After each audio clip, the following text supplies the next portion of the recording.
Next, Chernobyl, frozen nuclear city to seep radiation into the environment as ice melts. It's in Greenland, Project Iceworm, a secret base. Again, because of the tremendous amount of ice melt, but I just want you to realize the location of it. This is Russia right here. This is Russia. All this is Russia. All that. Here, all this is Russia up to here. That's St. Petersburg. That's just Peterhof is right here. The Summer Palace is right on the coast with the 1,000 fountains of gold. It's across from Helsinki, Finland, which is right there. That's Finland, that's Scandinavia. And this is Greenland, as we see. And these islands here are the Svalbard. This is where they have the seed vault. That island there is where they have the seed vault, because it's so frozen and the seeds will be maintained. Well, that's also melting. But this is what we're talking about here now, Greenland. I just wanted you to get a feeling of the location. It's very imperative that the United States gets control of Finland. They left it for the last. China is already in there. This is the only part of the Arctic resources that the US has is what portion Alaska is entitled to. And I would say that Russia has over a third, close to a half, I would say. And Greenland belongs to Denmark. I just wanted you to get the feeling of the location. This is Canada and the Northern Territories. Yes, the power used was atomic power, just as what is being used in Antarctica, atomic power. And sometimes the people there make fun of it because of the fact that it's so polluted with radiation. I recently viewed a documentary on Antarctica, and one of the engineers said that they use heating oil for fuel, and he never ever mentioned atomic nuclear energy. And that was, of course, a big lie, because then he would have to go into where they store it, what do they do about the leaks, and they're always having leaks there. This is the entrance to the base, Project Iceworm, and we'll see the plans of it. Everything is underground, and there are buildings, actually. Buildings underground. Of course, they would have a huge, like a boulevard or avenue in between them. I guess to get around with little lorries or forklifts or whatever, or to just walk. And everything is lit with electricity, everything underground. That way they don't have to risk being seen or the inclement weather. No rain, no snow, just indoors. And they have buildings there. You go in through entrance ramp A, and then you have immediately to your left as you go in, you have a nuclear power plant. And then you have on your right, C and D, the gym and the dispensary. E, right next to the nuclear power plant on the left as you go in, is the dining hall and kitchen. And then you have living quarters, base exchange and library, recreation area, snow and research laboratories, camp engineers, fuel storage for the trucks, of course, headquarter buildings and vehicle storage and maintenance.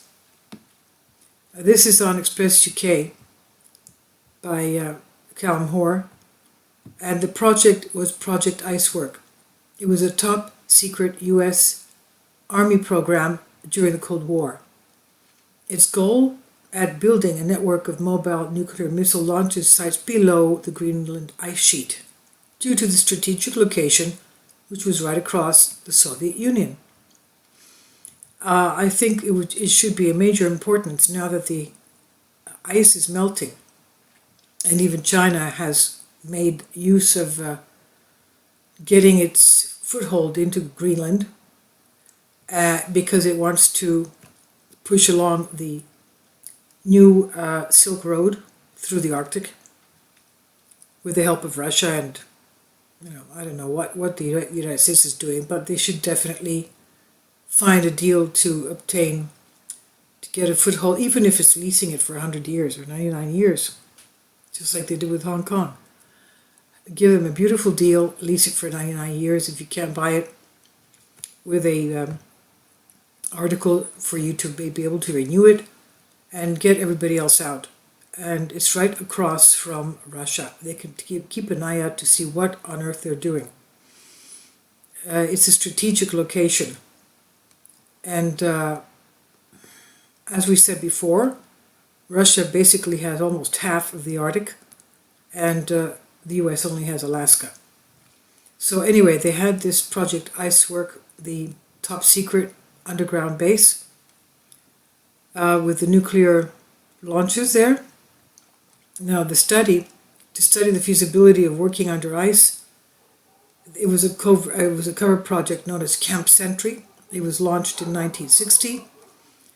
However, 6 years later it was cancelled because of the unstable conditions. The nuclear reactor was removed before the site was abandoned, but hundreds of tons of toxic waste remained buried in the ice. Climate change now is changing things. Everything is melting. You have I made videos of this in the recent past. The ice sheets are turning into lakes because they're melting so fast. We do have some underground volcanoes, but I would venture to think it's because of the fact that something weird is going on with the northern hemisphere, in that even the Arctic is very, very warm. And perhaps that's why everything is melting so fast. So this is melting, and this is going to be a problem. The ice is melting at a very massive and alarming rate. Camp Sentry climate monitoring program is, they're monitoring it, of course, in the hope of preventing this terrible radioactive material from leaking and reaching the surface. Seeker, the YouTube channel Seeker, spoke to William Colgan, and in last year, 2018, he said people working at Camp Sentry did not have an understanding of climate change back in the 1960s. They didn't have solid records, global climate models, these big data sets. You can see the view of what's happening to Earth as far as the climate is concerned. The moving ice sheet started to destabilize the underground tunnels there, and it prompted the US Army to abort Project Iceworm because everything was moving and crumbling all around them. When Camp Sentry was decommissioned, only the nuclear reactor was taken out for destructive testing, and the rest of the camp was left in place, and then they closed the doors. That's it. It was abandoned with the assumption that climate would not change, that it would continue to snow and remain the same at Camp Sentry forever, with perpetual snowfall and perpetual cold, just like they left it, and everything would be entombed in the base, the infrastructures, and everything would be buried there. The narrator of the series explained why Dr. Colgan is investing so much time in this project. He said the climate has changed. Temperatures have reached record highs in the Arctic, and Greenland's ice sheet is melting at an unprecedented rate, and it could turn Camp Sentry's abandoned waste into a major environmental risk like another Fukushima.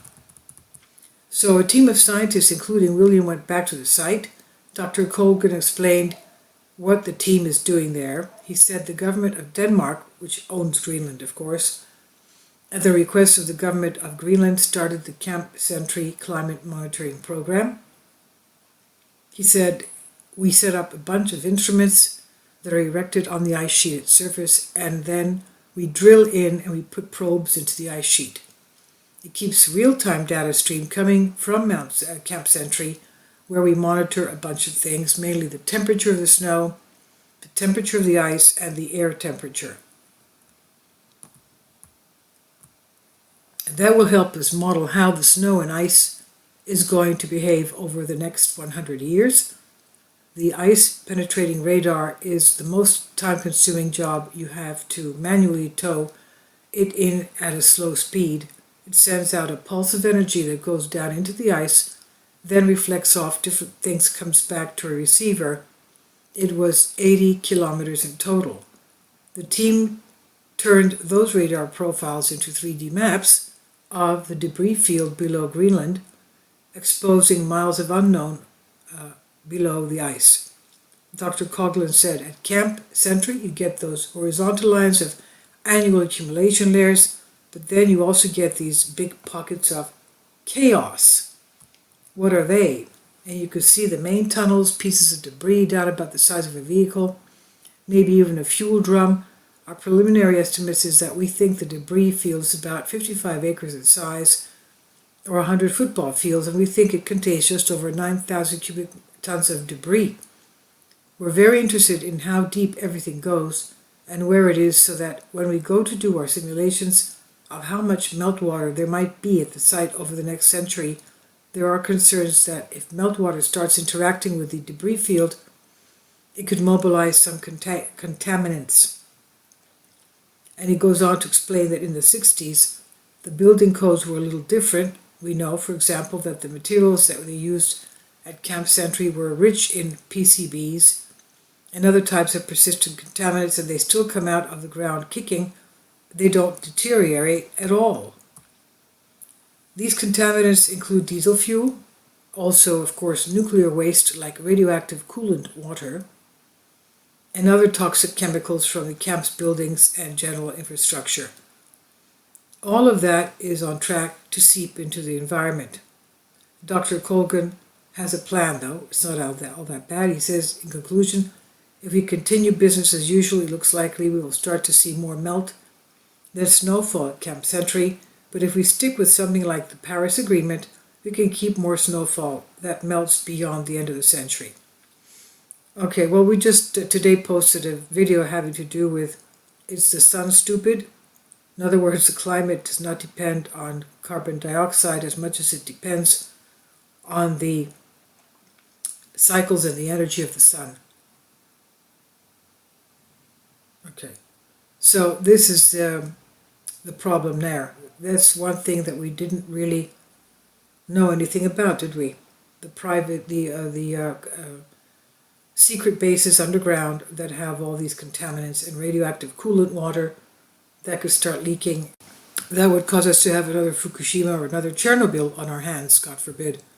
I'll leave links below for you for this.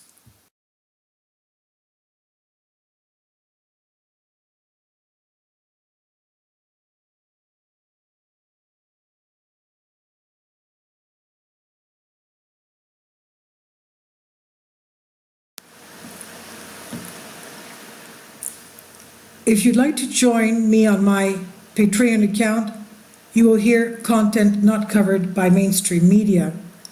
These riveting stories will be based on my research, and I will state my opinions and give my personal insight on diverse and controversial subjects and world events not covered by mainstream media, and not supported by YouTube guidelines. So whatever I have on my Patreon, most of those will not be on my YouTube channel.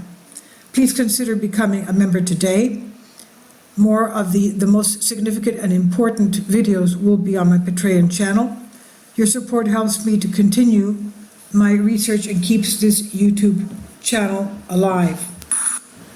And we depend on your support, your generous charity, because we help economically challenged families here in Athens, Greece, in Kapota, and we also help the young generation with university tuition and the community around our church. Thank you.